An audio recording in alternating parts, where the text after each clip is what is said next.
Hey, I'm Guy. I'm John. It's our YouTube channel. We're glad you're here. Subscribe to it and give this video a like. Also, we have this little thing called a podcast down below in the description. Subscribe to that as well. Share it with your friends. Maybe it does matter how Trey plays. Now, like you said earlier, if it's a, what'd you say, 4 to 6 week injury, but Jimmy could gut it out, as Rap Sheet said. So this is where if Trey Lance plays against the Texans, all this comes into play now. And I think what's important, if you are of the I want to see Trey Lance play camp, which is the world, as Norm Macdonald once said, how he plays against the Texans is important. This is not a preseason game. This is a real NFL game against the Texans, albeit, but it's a real NFL game. The next week, you're going to play a game you have to win against the Rams. And who knows? If you take care of business and get a little help, you might be playing a playoff game. So can Trey Lance do enough in a game against the Texans to make Kyle Shanahan, if he has to, change the way he thinks about the dynamic that he has at quarterback? If all of a sudden next Monday rolls around and Jimmy, he's not 100%, but he's throwing it well. He's not throwing ducks. He's able to grip the football. Is there anything Trey Lance can do in the game against the Texans to get himself above Jimmy Garoppolo and available Jimmy Garoppolo on the depth chart? And then, hell, even if it's 2 weeks, are we sure that he wouldn't do a pivot if something looks weird by the playoff game? No, I mean, I think part of it is going to be not just does Trey, is it 2 touchdowns and no picks, or 2 touchdowns and 1 pick, or 3 touchdowns and 1 pick, or 3 touchdowns and no picks. Part of it is just Kyle Shanahan feel comfortable calling the game. I think that might be the biggest part of this dynamic, right? Is Kyle comfortable enough with Trey going, I can win an NFL playoff game against whoever with this guy as my quarterback? I think a lot is going to be on how the guy looks. And obviously the box score and the production matters. But it was hard to not watch the first. It's understandable. It was his first start ever. But there was a frenetic nature to him, which Kyle is not into frenetic natures. Even when Jimmy is off, it's his throws that are off, not like he usually, the offense runs pretty normal. That if he looks calm, I watched until my iPad, I didn't charge it, so I went to the gym and I realized halfway through I'm watching the Charger-Texan game. It turns off in the third quarter. The one thing's pretty clear with Davis Mills, looked pretty calm. If you just said, hey, this guy's been a 5-year starter for the Houston Texans, right? He just looked like a normal NFL quarterback. Just he throws a nice ball. Can Trey just look like that? Just running Kyle's normal plays. And the best part about Kyle's offense, it has a lot of layup plays, right? If the run game's working, some bootlegs, some dump offs, Jimmy does it every game.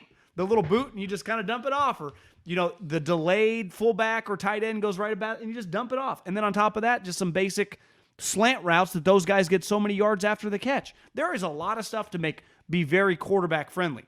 But when you're a 22-year-old guy that's started one career NFL game, I don't give a shit if you're playing the Texans or you're playing the Utah Utes.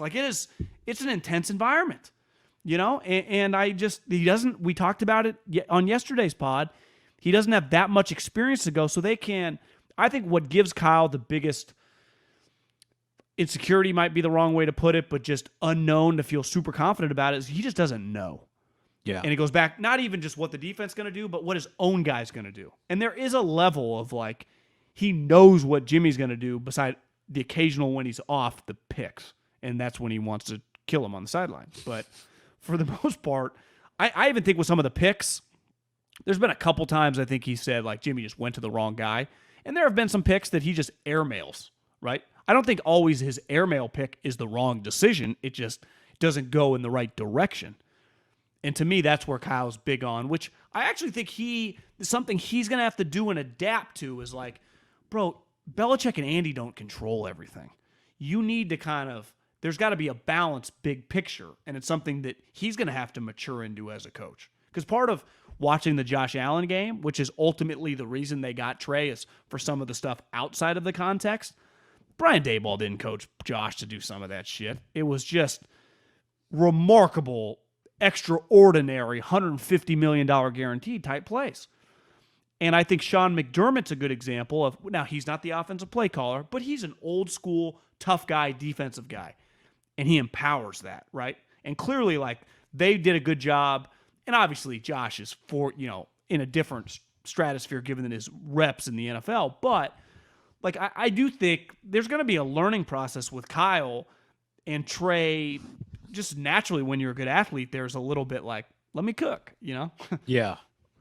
Because they've dealt with that forever with Russ, And I think on the outside, the diehard Seattle people have always like, Russ is basically this generation Steve Young. And I think the people that are really close to the sun go, yeah, I think Russ can drive you a little nuts sometimes he'll just take off on the left tackle and then, he didn't need to do that. There's just a balance. And that's a bigger picture thought, but like you just never truly know with younger quarterbacks. I don't think it's just bigger picture. I think it does apply this week because I think so much of like Kyle's evaluation is different than ours in the sense that, all of us watching a game on TV or in the stands for that matter, we love to see a guy break the pocket, run right, spin out of a sack, then launch a ball 45 yards downfield. That's what Kyle Shanahan wants, like big picture. That's not necessarily what he's looking for from Trey Lance right now. What he wants from Trey Lance is make all the same throws Jimmy would make and the same decisions make the same decisions Jimmy would make. Maybe not all maybe make the throws, some of the ones he might miss. But when Jimmy's on, it's not about doing anything crazy. It's about, I'm going to dial it up. Okay. I'm the coach. I'm going to come up with some genius shit. Don't screw it up. Like we laugh sometimes, kind of that's how Kyle thinks, right? Like I've got some genius stuff here. If I could go out there and do it myself, I would, but I can't. So you have to go do it for me. So go do what I tell you to do and it'll work. So that's like, if you're Trey, how do you get on the field? Just do what Kyle's telling you to do, execute it. That's how you're going to get on the field. I thought John Madden summed it up perfectly in the documentary with Belichick reading it, that you go from being good at recess, you basically have a degree in PE, to winning football games and becoming a genius. So from recess to genius. We're just gym teachers. But once you win football games, you're known as a genius, like a scientist or something, mathematician. So I had a buddy say that to me this year. He's like, just because these guys make $6 million a year, don't make them geniuses. Well, no, but they're not all. But it's like any industry, right? They're not all equal. Not every. That's right. But not every. Joe Judge makes $8 million. Andy makes a little bit more. They're not on equal playing field, right? Right. So I think one thing watching the Madden documentary, being around Coach Reed and being around, Coach Hill was actually probably a little closer to Kyle in my experience, but definitely Andy and John Madden. And obviously, we didn't live through John Madden, the coach, but just his California roots and the way he was wired. A little more open-minded with because we're just a little less rigid in California than some other states. And they're just more I think it's been very easy for Andy with Mahomes. He's fucking been dreaming it, but it would not be easy with a lot of coaches. I think Andy's had the time of his life the last 4 years. Just letting him cook. Now, I mean, he demands, and I think Kyle, I don't think it would have been as easy. Now, I'm not saying the results might not have been similar, obviously the offenses, but I think at Andy's core, he's an open-minded, he's just not rigid. I think there's some rigidity to Kyle, and I think anytime you have an athletic quarterback, whether it's Herbert, whether it's Lamar, right, there are going to be stuff that is going to be, you're going to be screaming, no, yes. I don't think Andy really screams, no. He just, go, kid. I think it'd be easy now once Patrick Mahomes is Patrick Mahomes. It's a lot harder when he's a rookie quarterback or a second-year player in the league to trust him. That's where Andy, it's easy. If you gave Patrick Mahomes to Kyle Shanahan now, Kyle will have all this evidence of Pat Mahomes. Go, okay, I trust him. Yeah, we can all trust him now. Could you believe in him then when he was doing some crazy shit, but you go, you know what, this will be worth it in the end? That's where Andy Reid gets. That's called development. But I think, okay, let's go to Belichick. I saw this on Twitter, and I posted just the end clip on Instagram. But the final drive, Madden did the Patriot versus Greatest Show on Turf game. Him and Summerall, and you realize you just forget big picture stuff. What happens in games like Vinatieri, the game winning kick, but Brady led him on a game-winning drive with no timeouts. And Bill Belichick was not Bill Belichick then, right? He had never won a Super Bowl as a head coach. But you'd have to divide him by 1,000 to what he was viewed as then around the league, right? I think some nerdy guys believed in the guy, but he was not viewed as a top 10 coach in the NFL. And I would say his defensive background, most people, especially in 2001, run the ball, time of possession, play defense.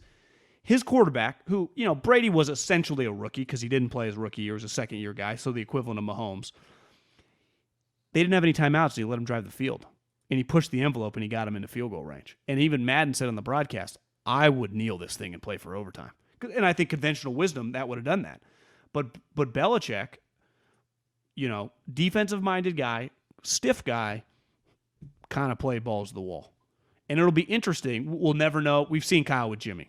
Refuses to do that unless he's down and has to. Tie games, any lead, we're going to half, we're going to OT. And is that the way he's wired, or is it simply his quarterback? And we simply don't quite know yet. And maybe it'll be a learning process. Maybe he'll let him do it once, and then he'll fail, and then go back. I don't know. I will say, if we go back to the Falcons, you have to earn it. I think some coaches believe that you have to earn it. Yeah, he doesn't trust easily. It doesn't seem like, but I do think if we go back to the Falcons, he coached that game aggressively, right? When people thought he should just run the football, he tried to throw and end the game, and it cost him in some ways. Matt Ryan gets sacked. I think sacked fumbles. That's aggressive. To me, you'd have to talk to multiple coaches. I think when you're an assistant coach, he's been on the record before, and if we ever get to sit down with him, I think he takes a lot of shit for that. Like, his job is to call plays unless the head coach tells you something different. Your game plan's your game plan. The passes have worked. He just kept the pedal to the metal. Yeah, that's what I'm saying, though. I'm not blaming him. He wears I'm that saying, loss more than Dan Quinn, and he was No. I'm not talking about the loss at all. I'm saying that's some insight into how Kyle Shanahan acts with a quarterback he trusts. And playing devil's advocate could it just be as simple as, like, Kyle's a huge believer in his game plan because he thinks it's going to work. Their game plan had been thriving all game, throwing the ball. Like, that was the game plan to work. Yeah, right? but he was going for the kill shot. I think he said it, or Matt Ryan said it. Like, we were going for the kill shot on that play. When he got to Julio, fumbled. Yeah, the high tower sack. Yeah. So I think that's some insight. Now, I want to get back to Matt was the MVP of the league that year, right? It's a lot. It's like, can he trust anybody that's not a top 5 quarterback? Randall said if it was an injury, they're worried about, then they should have gotten a backup that they trusted, in all caps. It's interesting because I think in most scenarios, if this was not Trey Lance, the quarterback that you drafted very high, we'd be like, yeah, well, whatever you got to do, you always wait as long as you have to wait on the starter. That's what makes this situation a little unique, right? You always wait as long as you possibly can wait to get your starter into the game, your starting quarterback. The drop-off between a starting quarterback and a backup quarterback is usually significant, and there's not like an ongoing, at least for playoff type level teams, an ongoing season-long which guy should be playing. Like, that kind of stuff happens for the Panthers, not for a team that, is in the playoff race, generally speaking. And I do wonder if Kyle looks at it that way. Like, no, this guy's my starting quarterback. He's my starting quarterback because I think he's better than my backup quarterback, and I want to get my starting quarterback on the field. Now, that leaves out a lot of the details of what this situation really is. Yeah, a lot of variables. And in that type of situation, the backup has to go above and beyond to get himself on the field, right? In most situations, the starting quarterback gets hurt for a week. The backup can throw for 400 yards. It doesn't matter. He's back on the bench the next week. I just think Mahomes and Trey Lance have fallen into two unique categories that the majority of these rookie quarterbacks over the last half decade have not fallen into. And if you just look at this class, if you take a quarterback in the top 15, they start, right? Now, and usually they're on terrible teams. Trevor Lawrence, Zach Wilson, Justin Fields, terrible teams. And they've just started. I guess Zach technically has started from day one. He got hurt in the middle of it, but he was their day one starter. Trevor, obviously day one starter. Fields came in pretty quick. I mean, I don't know if Dalton even lasted 3 games. And Mac Jones, while on a playoff team, started the entire time. So Trey's situation used to be more normal, like when we were kids, watching John Madden on, Call Fox games. It just doesn't happen anymore. So you tweeted the thing, like, it is insane that it's taken this long for it to get weird. It kind of is. And they've even avoided it and the guys even started the game. They lost, so it didn't really get that weird. And then Jimmy had a moment where he got them back in the playoff mix. But you just don't, a top 15 quarterback, like we might see over the next couple years, maybe even this draft class, right? Like Matt Corral gets drafted like 28th or something, just on a playoff team, and maybe he doesn't have to start because like I was going to use Roethlisberger, but he's a bad example. But like an older quarterback, I can't even know who the guy would be, but the equivalent of like a Roethlisberger or Rivers, who's got one more year. That guy, that's kind of normal. But when you get drafted really high, it tends to be shitty teams or a good team trading up to get him, and that guy fucking starts. The guy just starts. Like, I think Mac Jones is what happens when good teams get a rookie. Like, Belichick just named him the starter week 1. Now, remember, they went through some tough times early in the season. Was Cam a COVID at first? Is that why Mac became a starter? Yeah, at a no, remember he went to get a test or something. Yeah, something happened. Oh, yeah, there was something weird with him. Yeah, maybe he would have become a starter. But he did not make it to the 53-man roster, right? They named Mac Jones a starter. But something happened with Cam. But maybe Mac was going to take the job anyway. Yeah, it was like he was supposed to be back on time, and he wasn't, and he didn't pass a test, or something weird kind of happened, yeah. Yeah.